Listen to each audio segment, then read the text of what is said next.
Drama के start में हम हमारी हीरोइन साओ को देखते हैं, जो अपने बॉयफ्रेंड जिंगसी के कहने पर बार में जा रही थी उसे सूट देने। तभी जिंगसी मैसेज करता है कि तुम्हें याद है मेरी मॉम की डेथ कैसे हुई थी। जो सुनकर साओ याद करती है। फ्लैशबैक में दिखाया जाता है कि साओ के बॉयफ्रेंड जिंगसी की मॉम की डेथ जिस दिन हुई थी, उस दिन साओ उनसे मिलने के लिए गई थी। जिंगसी के डैड बताते हैं कि उसकी मॉम साओ को अपनी डॉटर इन लॉ बनाना चाहती थी। जब जिंगसी की मॉम साओ को कहीं ढूंढने के लिए गई थी, वहीं किसी ने उन्हें मार दिया। जिंगसी साओ को कहता है कि इससे अच्छा तो तुम मर जाती है। सीन प्रेजेंट में आता है। साओ सोचती है कि उसकी मॉम की डेथ मेरी वजह से हुई है, लेकिन मैं उनके बेटे की लाइफ में हमेशा रहूंगी। नेक्स्ट सीन में हम हमारे हीरो हू जेंग को देखते हैं। उसका ब्रदर टिंग बताता है कि शायद जिंगसी ने साओ को पार्टी में बुलाया, क्या हमें वहां जाना चाहिए। जेंग बाहर चलने के लिए कहता है। टिंग तभी साओ को अंदर जाते हुए देख लेता है। साओ उसके पास जाने लगता है, जिस पर टिंग कहता है कि तुम किसी को लाइक करते हो और बता भी नहीं सकते। जेंग साओ के पीछे चुपचाप चला जाता है। देन हम साओ के बॉयफ्रेंड जिंगसी को देखते हैं। उसके साथ एक लड़की भी थी जिसका नाम सिन है। यहाँ पर हम देखते हैं कि सिन ही साओ को वहाँ आने के लिए मैसेज कर रही थी। एक लड़का जिंगसी से कहता है कि जब वो साओ से प्यार नहीं करता तो उससे एंगेजमेंट क्यों की। जिंगसी कहता है कि मेरी मॉम की लास्ट विश थी कि मैं साओ से शादी करूं, इसीलिए उससे शादी करनी पड़ेगी। जब साओ अंदर आती है, सब उसे देख के हैरान हो जाते हैं। साओ कहती कि सॉरी मैं लेट हो गई, क्योंकि जब तुमने मैसेज किया था मेरी स्टोर में एक कस्टमर आ गया था। जिंगसी कहती है कि मैं और तुम्हें मैसेज करूंगा, अच्छा मजाक था। सभी लोग साओ पर हंसने लगते हैं। सिन कहती है कि एक्चुअली मैंने मैसेज किया था, मुझे नहीं पता था कि तुम जिंगसी की हर बात सुनती हो। साओ कहती है कि यहाँ ये सूट लेकर आने के लिए मैंने एक शॉप ब्लॉगर को मना कर दिया, जिससे 80,000 का नुकसान हुआ है मेरा। तो मुझे केस दोगी या ऑनलाइन पेमेंट ट्रांसफ़र करोगी। सिन जिंगसी को कहने लगती है कि देखो इसे, ये मुझसे पैसे लेना चाहती है। तभी वहाँ जेंग आ जाता है। जिंगसी उसे बात करने आता है, लेकिन वो उसे इग्नोर करके साओ से सूट लेके उसे नीचे फेंक कर उस पर पैर रख देता है और साओ को बैठने के लिए कहता है। एक लड़का पूछता है कि प्रेसिडेंट फू साओ को कैसे जानते हैं, इनका रिलेशन क्या है। फिर वो लड़का जेंग से पूछता है कि आपका सूट तो लिमिटेड एडिशन है ना, मिलियंस में प्राइस होगा इसका। जेंग कहता है कि हाँ, जो सुन के साव स्माइल करने लगती है और वहाँ से जाने के लिए कहती है। जेंग कहता है कि तुम मेरे ऊपर हंस रही हो क्या, तुमने मुझे पहचाना नहीं। जेंग जिंगसी से कहता है कि ये लड़की तुम्हारे साथ क्या कर रही है, तुम्हारी फियांस तो साव है ना। जिंगसी कहता है कि मेरी इससे एंगेजमेंट नहीं हुई है, ये बात तो सब लोगों ने ऐसे ही फैला दी है। जेंग सिन से कहता है कि वो साव से माफ़ी मांगे। सभी लोग सिन से कहते हैं कि उसे प्रेसिडेंट की बात मान लेनी चाहिए। सिन साओ से माफ़ी मांग लेती है। साओ सोचती है कि अब माफ़ी मांगने से क्या फ़ायदा। जेंग कहता है बताओ तुमने इसे माफ़ किया या नहीं। साओ पूछती है कि तुम क्या करते हैं। जेंग कह देता है कि मैं माफ़ नहीं करूंगा। साओ सिन से कहती है कि जो इसने कहा वही मेरा डिसीजन है। वो वहाँ से चली जाती है। सिन जिंगसी से कहती है कि अगर जेंग ने मुझे माफ़ नहीं किया तो।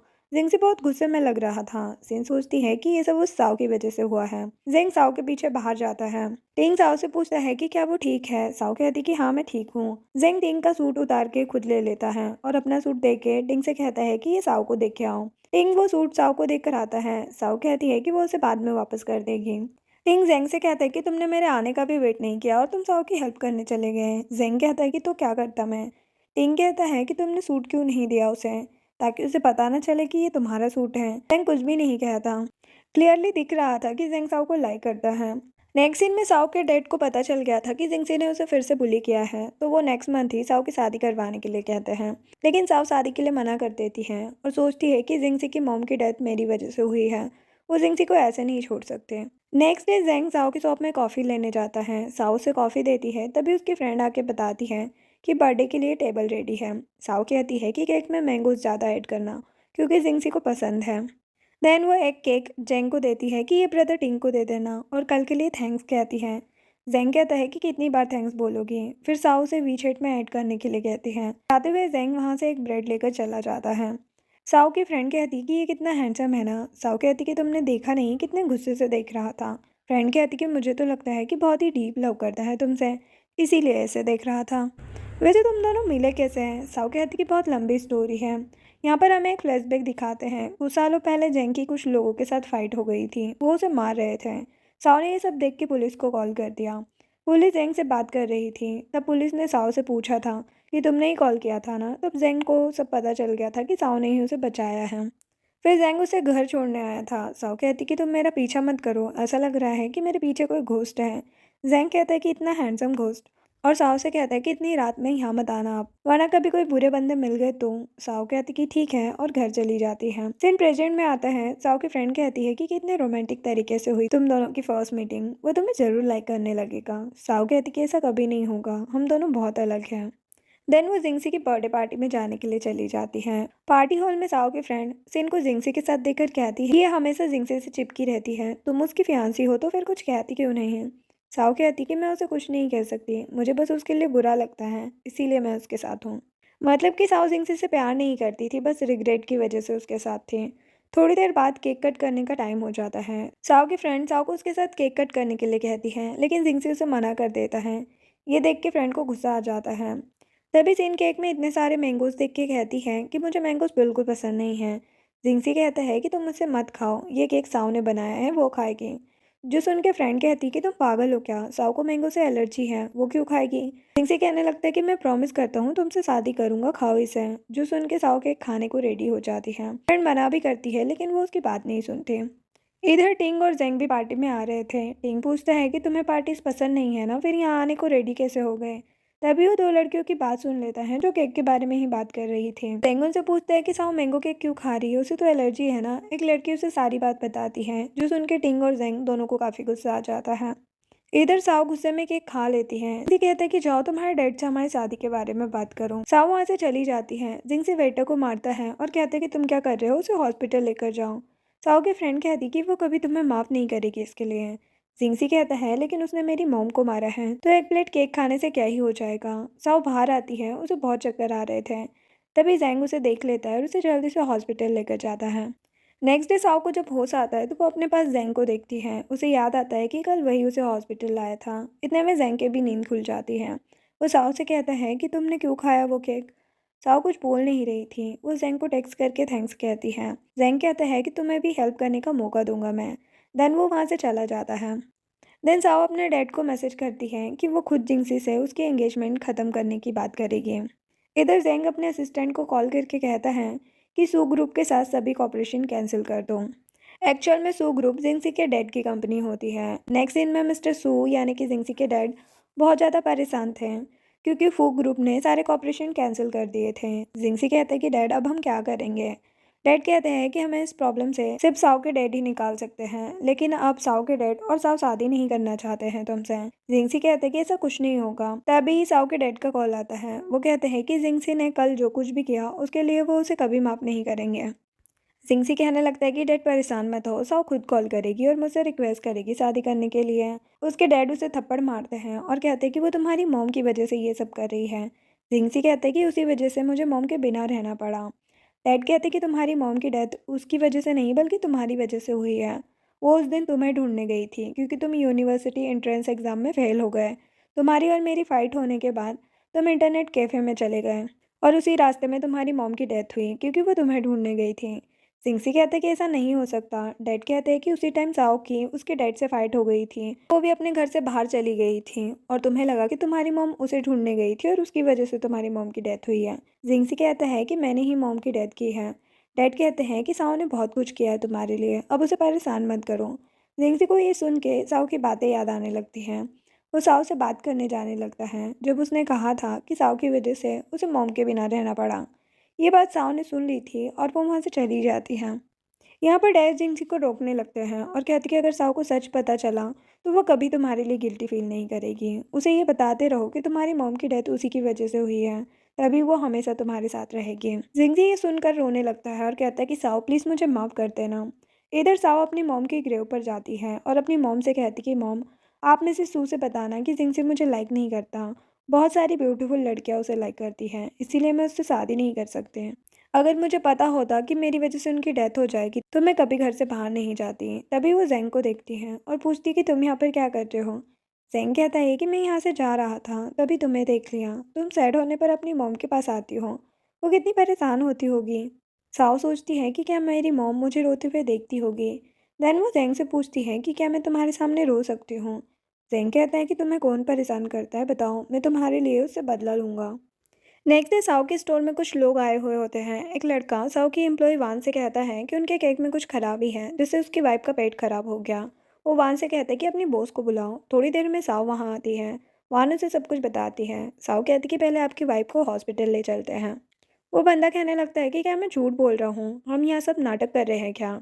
साओ कहती कि हमारे केक्स में कोई प्रॉब्लम नहीं होती, हम हमेशा पहले इनका सैंपल रेडी करते हैं। अब अपनी वाइफ को हॉस्पिटल ले जाइए और चेक कराइए, कहीं कुछ और प्रॉब्लम तो नहीं है। वो लड़का कहते कि तुम खुद इस केक को खा के दिखाओ, तब तुम्हें पता चलेगा। वहाँ सिन भी होती है, वो भी कहने लगती है कि तुमने केक नहीं खाया तो फ्यूचर में कौन तुम्हारी शॉप से केक लेगा। सिन मन में सोच रही थी कि अब कौन आएगा इसे बचाने। वान कहती है कि साव को मैंगो से एलर्जी है, वो ये नहीं खा सकती, मैं पुलिस को बुला लूंगी। वो बंदा अपना बिल दिखाता है और कहता है कि कस्टमर कोड होता है और तुम हमें ऐसे ट्रीट करोगे। मैं बस चाहता हूँ कि शॉप की बॉस इस केक को खा के दिखाएं। साव केक खाने को रेडी हो जाती है, लेकिन तभी वहाँ पर जेंग आ जाता है और कहता है कि मैं बॉस हूँ यहाँ का। सिन जेंग को देख के वहाँ से भाग जाती है। वो लड़का देखता है कि सिन वहाँ पर नहीं है तो परेशान हो जाता है और जेंग से कहता है कि तुम बॉस नहीं हो। जेंग कहते हैं कि तुम मुझे बताओगे कि मैं बॉस हूँ या नहीं। मेरी वाइफ ने फ़न के लिए ये शॉप ओपन की है जो मेरे नाम पर रजिस्टर है। तुम मेरी वाइफ को परेशान करने आए हो ना, क्योंकि इस टाइम तुम्हें अपनी वाइफ का दर्द तो नहीं दिख रहा है। वो बंदा कहता है कि मेरी वाइफ तुम्हारी शॉप के केक की वजह से बीमार हुई है, तुम्हें रिस्पॉन्सिबल होना होगा। जेंग कहता है कि हम रिस्पॉन्सिबिलिटी ज़रूर लेते अगर ये हमारी वजह से हुआ होता। आज के बाद कभी मेरी वाइफ को तुमने परेशान किया तो मैं छोड़ूंगा नहीं तुम्हें। वो बंदा कहने लगता है कि ठीक है, मैं अपनी वाइफ को हॉस्पिटल ले जाता हूँ। जेंग उसे रोकता है और पुलिस उन दोनों को ले जाती है। साओ को बताता है कि ये सब सिन ने किया है, तुम्हें खुद को चेंज करना चाहिए, वो हमेशा तुम्हें परेशान करती रहती है। साओ कहती है कि तो मैं क्या करूँ, जिंग से हमेशा उसे प्रोटेक्ट करता है, मेरे पास कौन है भला। जेंग कहता है कि मैं तुम्हें प्रोटेक्ट करता हूँ। साओ सोचने लगती है कि उसने कैसे उसकी हेल्प की। जेंग सोचता है कि ये मैंने ठीक नहीं किया क्या, तो वो साओ से सॉरी कहने लगता है। साओ कहती है कि तुमने कुछ गलत नहीं किया है तो तुम सॉरी क्यों कह रहे हो। जिंगसी ये न्यूज़ वीडियो में देख रहा था, वो देख के हंसने लगता है और साओ के डैड को कॉल करके कह देता है कि मैं अपनी मॉम की डेथ एनिवर्सरी से पहले साओ से शादी करना चाहता हूँ। साओ को उसके डैड इवनिंग में घर आने के लिए कहते हैं, इसीलिए वो जेंग को थैंक्स बोल के चली जाती है। किंग जेंग से कहता है कि वो घर ही जा रही है, फिर तुम टेंशन में क्यों हो।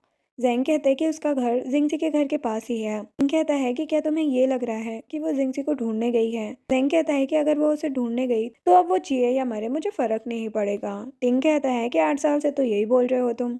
नेक्स्ट सीन में साओ घर आती है। जिंगसी साओ के डैड के साथ था। साओ के आने पर वो उसे डायमंड रिंग दिखाता है और कहता है कि उस पार्टी में मैंने ठीक नहीं किया। साओ कहती है कि ये बहुत एक्सपेंसिव है, मैं नहीं ले सकती। डैड कहने लगते हैं कि जिंगसी तुमसे माफ़ी मांगने आया है, अब तुम गुस्सा मत करो, इस मंथ तुम दोनों की वेडिंग भी करवा देते हैं। जिंगसी कहते हैं कि हाँ, यही तो मेरी मॉम की विश थी। साओ अपनी पुरानी बातें याद करती हैं कि पहले जिंगसी कैसा था और मॉम की डेथ के बाद कैसा हो गया है। वो शादी करने से मना कर देती है और कहती है कि भले ही मिसेस सू की डेथ के बदले मुझे मार दो, लेकिन मैं शादी नहीं करने वाली। इधर टिंग जेंग से कहता है कि अपनी मॉम की डेथ के चक्कर में वो जिंग से लाइफ टाइम साओ को कंट्रोल करना चाहता है। जेंग कहता है कि मिसेस सू की जिस रात डेथ हुई उसकी इन्वेस्टिगेशन करूं, क्योंकि उस मर्डर ने जिंगसी या फिर उसके डैड को तो कुछ नहीं किया। तभी टिंग को मैसेज आता है और वो जेंग से बताता है कि साव बार में बहुत ज़्यादा ड्रिंक कर रही है। जेंग कहता है कि लोकेशन सेंड करूं और उसे ढूंढने चला जाता है। इधर साव अकेले ड्रिंक करके जिंगसी की बातें याद कर रही थी। उसने कहा था कि क्या वो भूल गई है उसकी मॉम की डेथ कैसे हुई है, अगर वो उससे शादी कर लेगी तो जिंगसी हमेशा के लिए उसे माफ़ कर देगा। साओ और ज़्यादा वाइन मंगाने लगती है। वो लड़का उसे वाइन की जगह पानी दे देता है। इतने में जेंग भी आ जाता है। साओ बहुत अपसेट थी। जेंग पूछता है कि क्या जिंगसी ने फिर से उसे परेशान किया। वो क्यों उसे जवाब नहीं देती है। साओ कहती है कि तुम भी मुझ पर गुस्सा करना चाहते हो। फिर वो जेंग से किस करने के लिए कहती है। टिंग उन दोनों की वीडियो बनाने लगता है और साओ जेंग को किस कर देती है। देन जेंग उसे घर लेकर आता है। जब वो जाने लगता है तो साओ उसे रोकती है और अपने साथ सोने के लिए कहती है, लेकिन जेंग कहता है कि अभी मैं तुम्हारे साथ नहीं सो सकता।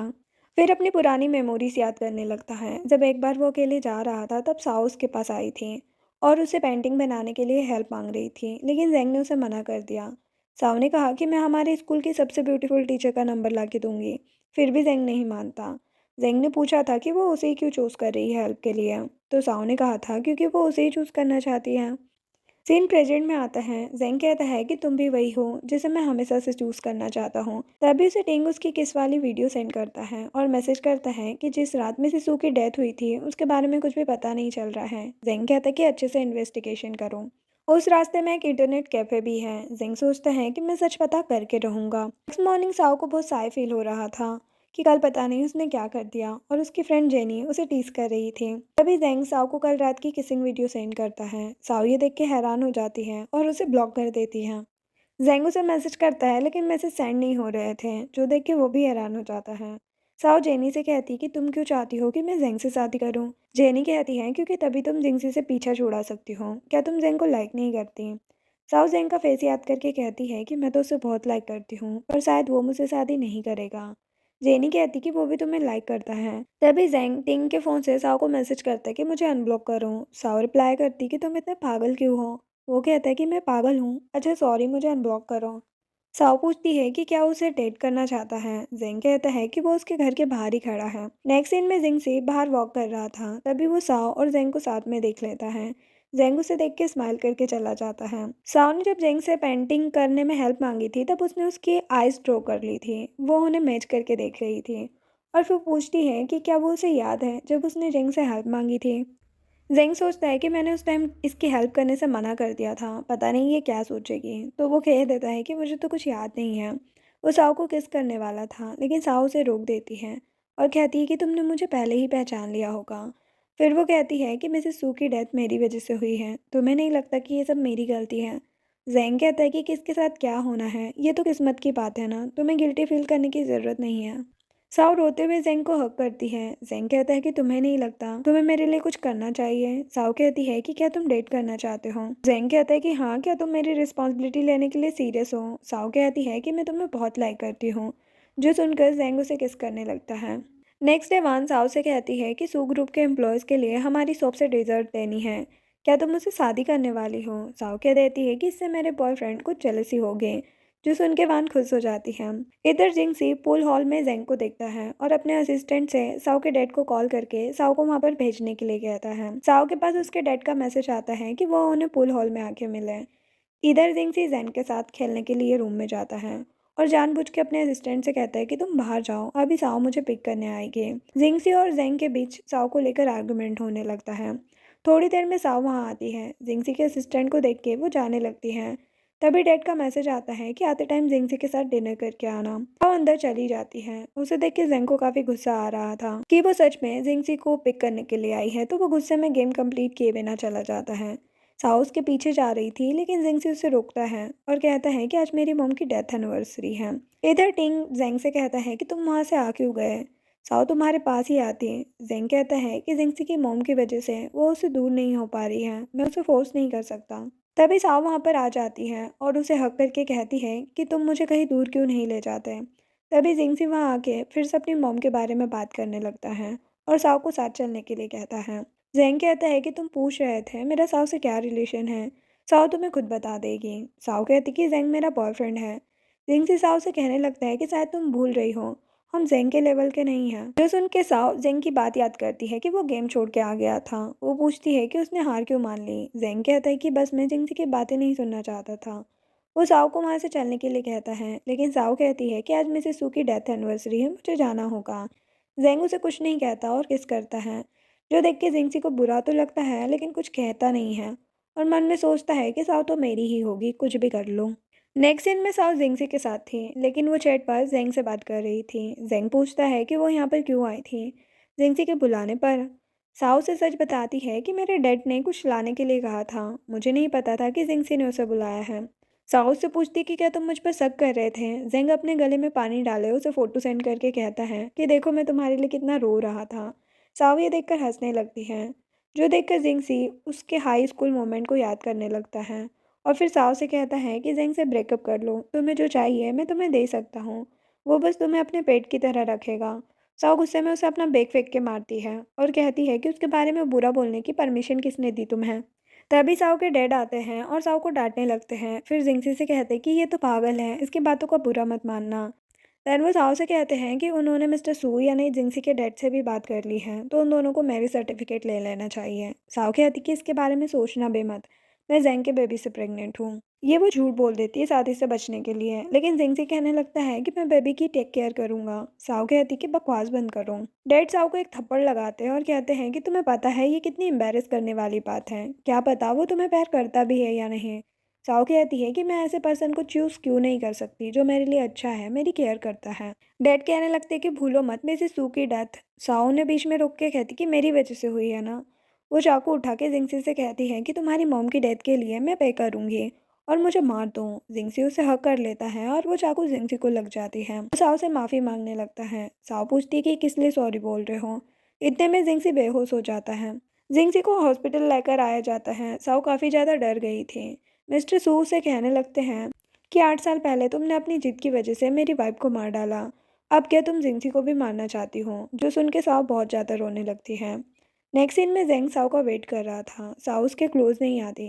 जेंग ये देखकर उसे हक कर लेता है और कहने लगता है कि मैंने तुम्हें अपनी फर्स्ट किस दी है तो मुझे ऐसे नहीं छोड़ सकते। साओ बताती है कि उसका चाकू जिंगसी को लग गया, वो आईसीयू में है, पता नहीं ठीक भी है या नहीं। उसकी मॉम के साथ मैंने जो किया अब वही इसके साथ नहीं होने दे सकती। जेंग उसे समझाने की कोशिश करता है कि ये सब उसकी वजह से नहीं हो रहा है, लेकिन साओ ये बोल के जाने लगती है कि वो कुछ टाइम अकेले रहना चाहती है। नेक्स्ट सीन में जिंग से साओ से कहता है कि मैं तुम्हें ब्लेम नहीं करूंगा। साओ कहती कि तुम खुद मेरे सामने आ गए थे। फिर वो बताती है कि उसने जिंग से ब्रेकअप कर लिया, लेकिन वो जिंगसी से शादी नहीं कर सकती। जिंगसी कहते हैं कि तुम्हारी मॉम ने मरने से पहले 49% शेयर तुम्हारे नाम किए हैं। तुम्हारी एज 24 होने के बाद वो शेयर तुम्हारे पास आ जाएंगे। साओ कहती है लेकिन डैड ने तो मुझे कोई शेयर नहीं दिए। जिंगसी कहता है कि तुम्हारा स्टेप ब्रदर अब एडल्ट हो चुका है, तुम्हें लगता है कि वो तुम्हें शेयर वापस देंगे। वो कहता है कि मुझसे शादी कर लो, तुम्हारे डैड मुझे नफरत नहीं करते हैं, मैं तुम्हारी हेल्प करूंगा शेयर वापस पाने में। इधर जैंग को गुस्सा आ रहा था कि साओ से मैसेज कॉल नहीं कर रही है। तभी भागते हुए टिंग आता है और कहते कि उस दिन शायद मिसिस सू साओ को ढूंढने नहीं गई थी बल्कि वो जिंगसी को ढूंढने निकली थी। जो सुन के जैंग हॉस्पिटल के लिए निकल जाता है। नेक्स्ट सीन में जिंगसी जेंग से कहने लगता है कि क्या तुम मुझे देखने आए हो, तुमने उस दिन गेम खत्म क्यों नहीं किया। जेंग कहता है कि अभी गेम इंपॉर्टेंट नहीं है। जिंगसी कहता है कि साओ बहुत सिंपल है, उसके बिहेवियर के लिए उसे ब्लेम मत करना। जिस पर जेंग कहता है कि मेरी वाइफ सिंपल नहीं है, बस वो पागल है जो दूसरों के किए क्राइम को खुद की गलती मान लेती है। जो सुन के जिंगसी डर जाता है और कहता है कि उसने ही मेरी मॉम को मारा है। जेंग उसे एक पंच मार के कहता है कि तुमने साओ को खुद से शादी करने के लिए ब्लैकमेल किया है ना। इधर साओ अपनी मॉम के ग्रेव पर आके कहती है कि मॉम मुझे जेंग पसंद है, मैं जिंगसी से शादी नहीं कर सकती, हो सके तो मुझे माफ़ कर देना। तभी उसे किसी का कॉल आता है कि जेंग और जिंगसी में फाइट हो गई है, तो वो जल्दी से हॉस्पिटल के लिए निकल जाती हैं। इधर जेंग जिंगसी से कहता है कि उस दिन तुम्हारी मॉम तुम्हें ही ढूंढने गई थी ना, क्योंकि तुम यूनिवर्सिटी एंट्रेंस एग्जाम में फेल हो गए और तुम्हारे डैड की फाइट होने पर तुम इंटरनेट कैफ़े में चले गए थे। मिसेस तो तुम्हें ही ढूंढने के लिए जा रही थी, तब रास्ते में किसी ने उन्हें मार दिया और तुम हमेशा साओ को इसके लिए ब्लेम करते आए हो, हमेशा उसे परेशान और अपसेट किया तुमने। जिंग से बहुत ज़्यादा रोने लगता है। जिंग जाते हुए कहता है कि अभी भी सच बताने का टाइम है। डोर ओपन करता है और साओ वहीं थी, उसने सब कुछ सुन लिया था।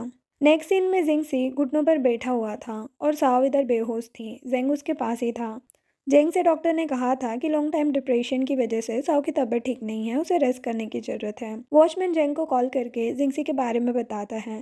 जेंग कहता है कि उसे घुटने पर बैठने दो, 8 साल जो किया है उसने, उसकी सज़ा है यह।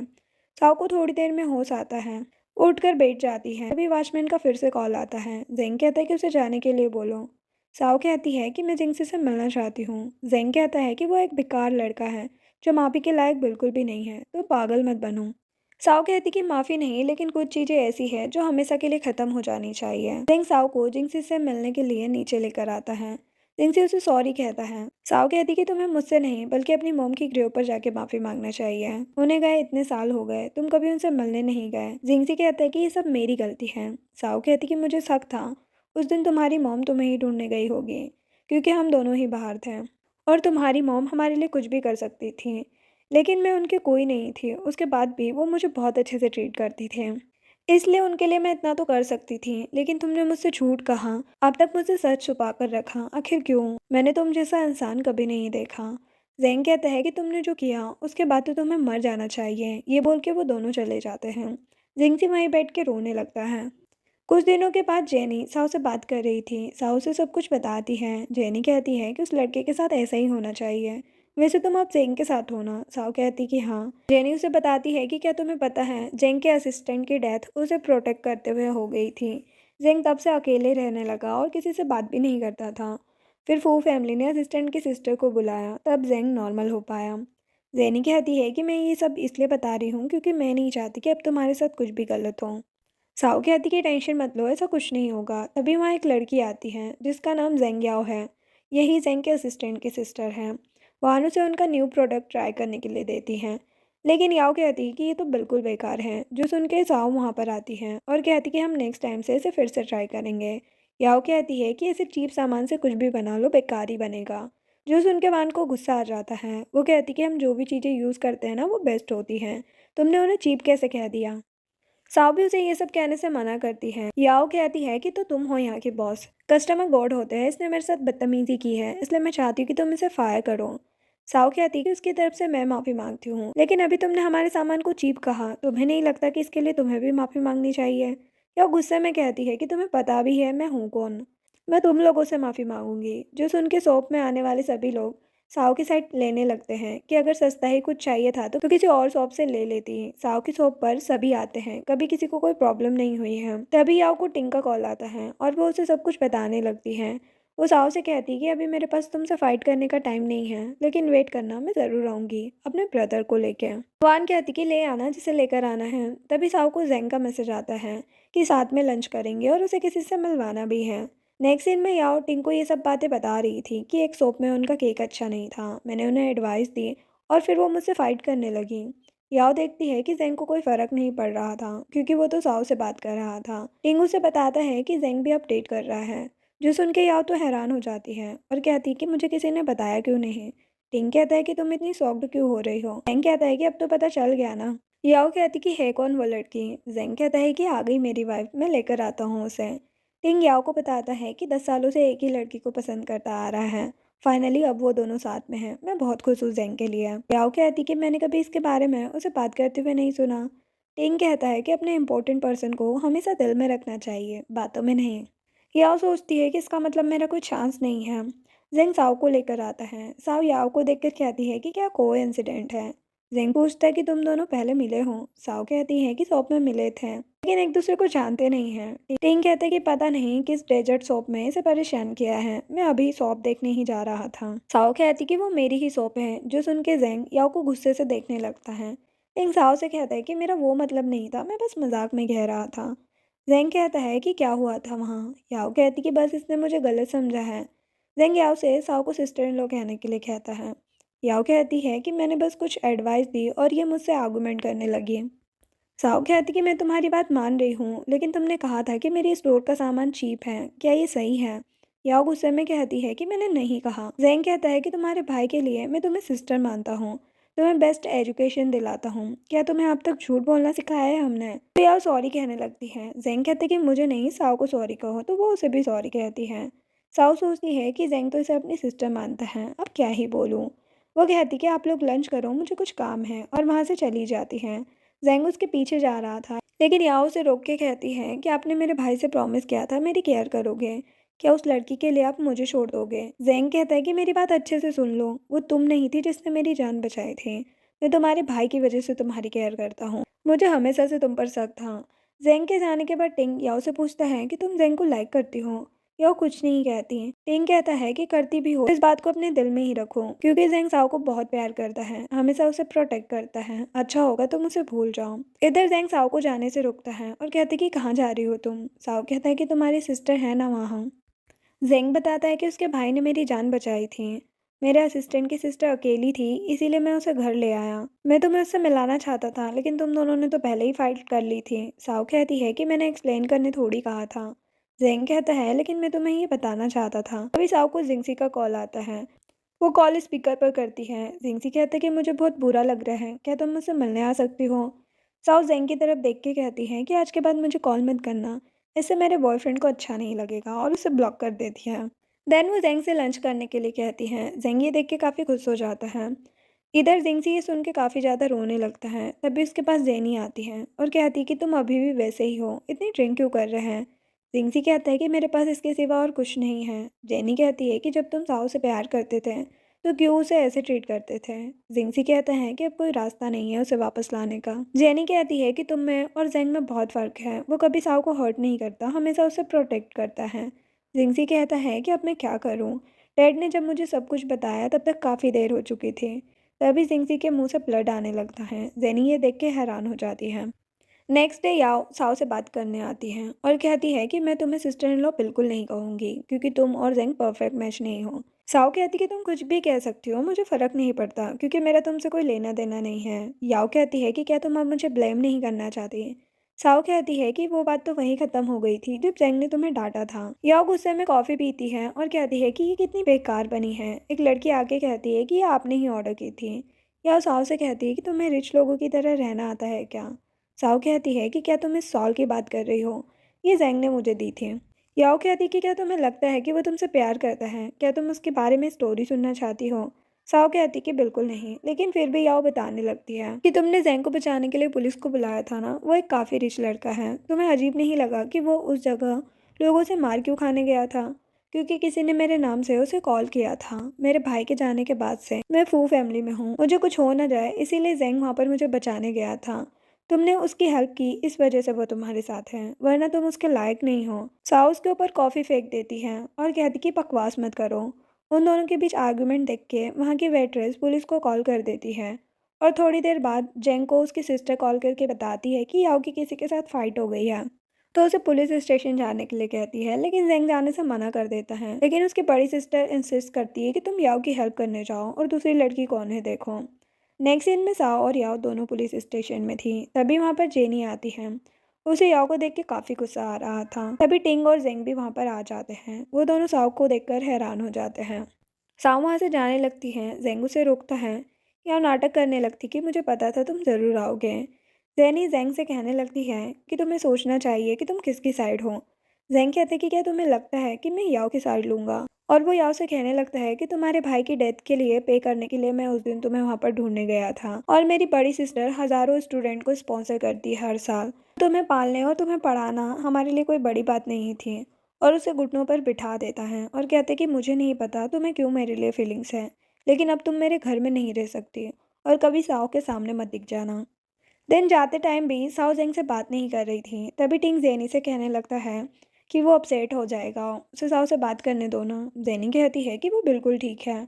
फिर वो जेंग को टीस करने के लिए कहने लगती है साओ से कि तुम किसी के लिए गिफ्ट लेने गिफ्ट शॉप पर जाने वाली थी ना। साओ कहती कि अब नहीं जाना, हम जैसे लोग कहाँ रिच लोगों को गिफ्ट दे सकते हैं, मैं और वो एक परफेक्ट मैच भी नहीं है ना। ये बोल के दोनों वहाँ से चली जाती है। नेक्स्ट सीन में जेंग अपनी सिस्टर से बात कर रहा था कि जिस लड़की की याओ से फाइट हुई वो उसकी गर्लफ्रेंड ही थी, अब पता नहीं क्या होगा। नेक्स्ट डे जेनी साओ से कहती कि तुम कब तक गुस्सा रहोगी, मैं जानती हूँ जेंग तुमसे प्यार करता है। साओ को तभी जिंगसी के असिस्टेंट का कॉल आता है कि आपकी वजह से बॉस ने बहुत ज़्यादा ड्रिंक कर ली है, जिसकी वजह से उनके मुंह से ब्लड आने लगा है, सर्जरी कराने की ज़रूरत है। साओ कहती कि मैं डॉक्टर नहीं हूँ। असिस्टेंट कहते कि वो सर्जरी नहीं कराना चाहते, वो आपसे मिलना चाहते हैं, क्या आप आ सकती हैं।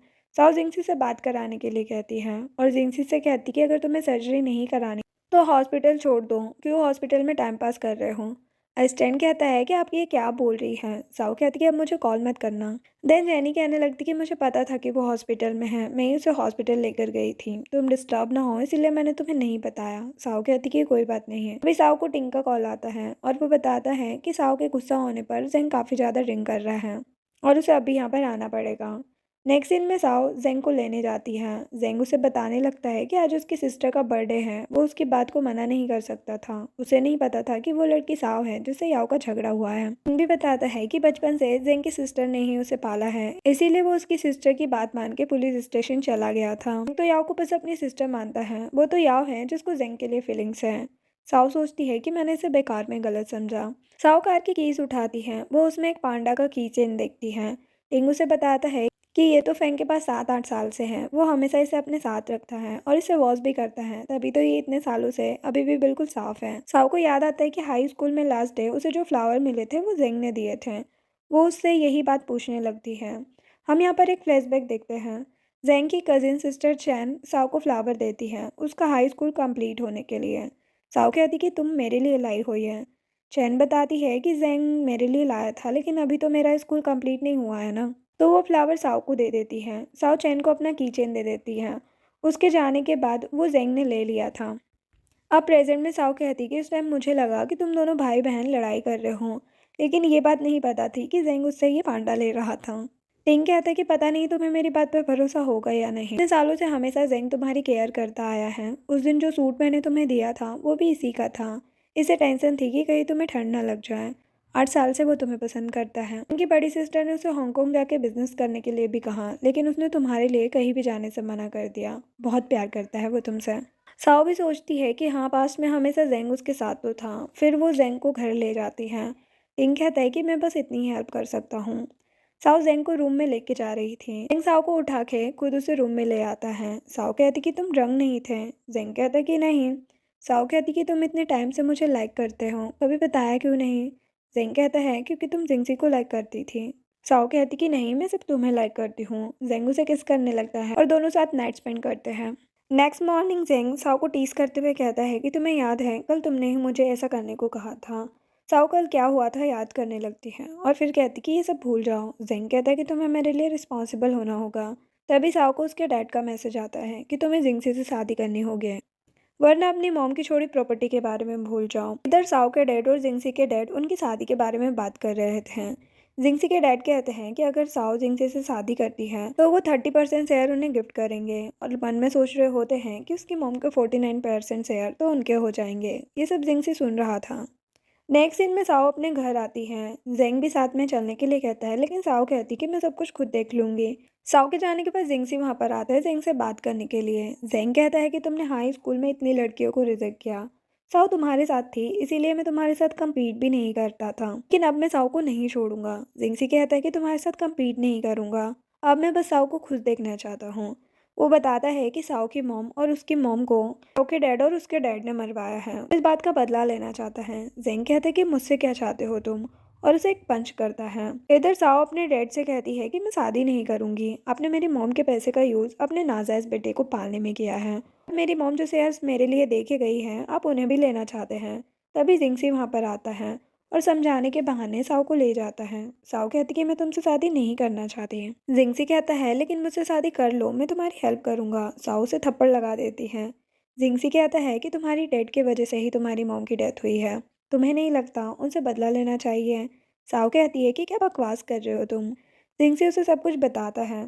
यहाँ पर हम फ्लैशबैक में भी देखते हैं कि साओ के डैड किसी और को लाइक करते थे और उनका एक बेटा भी था, और अपनी वाइफ यानी कि साओ की मॉम की प्रॉपर्टी लेने के लिए उन्होंने हॉस्पिटल में साओ की मॉम का ऑक्सीजन मास्क हटा करके उन्हें मार दिया। लेकिन ऐसा करते हुए उन्हें जिंगसी की मॉम ने देख लिया था। जिंगसी बताता है कि उस दिन से मेरी मॉम मेरे डैड से रोज लड़ाई करने लगी, क्योंकि इस बात को पुलिस को बताने में जिंगसी के डैड उनका साथ नहीं दे रहे थे, क्योंकि जिंगसी के डैड साओ के डैड के साथ बिजनेस में अच्छा रिलेशन बना के रखना चाहते थे। साओ कहती है कि इसीलिए उन्होंने तुम्हारी मॉम को किसी को मारने के लिए भेजा था। वो कहता है कि हाँ। साव कहती कि तुम ये सब मुझसे शादी करने के लिए झूठ बोल रहे हो ना। जिंगसी कहता है कि नहीं, तुम मुझसे शादी कर लो, मैं तुम्हारी हेल्प करूंगा। साव कहती है कि मैं खुद कोई सॉल्यूशन ढूंढ लूंगी, तुम्हारी हेल्प नहीं चाहिए मुझे। जिंगसी बताता है कि जेंग भी हमारा साथ देगा। साव उसे थप्पड़ मार के कहती है कि तुमने उसे ये सब क्यों बताया। जिंगसी ने जेंग से हेल्प मांगी थी तो उसने भी बिल्कुल मना कर दिया था, लेकिन जिंगसी के बहुत समझाने के बाद साव के लिए वो हेल्प करने के लिए रेडी हो गया था। उसी टाइम जिंगसी जेंग को उसकी बीमारी के बारे में भी बताता है, क्योंकि जिंगसी ने सर्जरी नहीं करवाई थी और अब उसकी बॉडी में पॉइजन फैलने की वजह से उसकी डेथ कभी भी हो सकती है। अब कुछ दिनों के बाद साओ और जिंगसी का वेडिंग डे आ जाता है। उन दोनों को मैरिज सर्टिफिकेट भी मिल गया था। आज वेडिंग होने ही वाली थी। साओ के डैड जिंगसी के डैड को गिफ्ट में 30% शेयर देते हैं, और साओ के डैड 49% शेयर सू फैमिली को देते हैं। वो दोनों आज बहुत ही ज़्यादा खुश थे। साओ के डैड कहते हैं कि अब हम एक फैमिली है। सभी लोग बातें करने लगते हैं। साओ के डैड और जिंगसी के डैड दोनों ने ही दूसरी शादी नहीं की, दोनों ही कितना प्यार करते हैं अपनी पत्नियों से। तभी वहां पर जेंग आ जाता है, वो भी पुलिस लेकर। मिस्टर सू यानी कि जिंगसी के डैड कहने लगते हैं कि मैंने तो तुम्हें इनवाइट नहीं किया था। जेंग कहता है कि मैं अपनी वाइफ की शादी में कैसे नहीं आ सकता।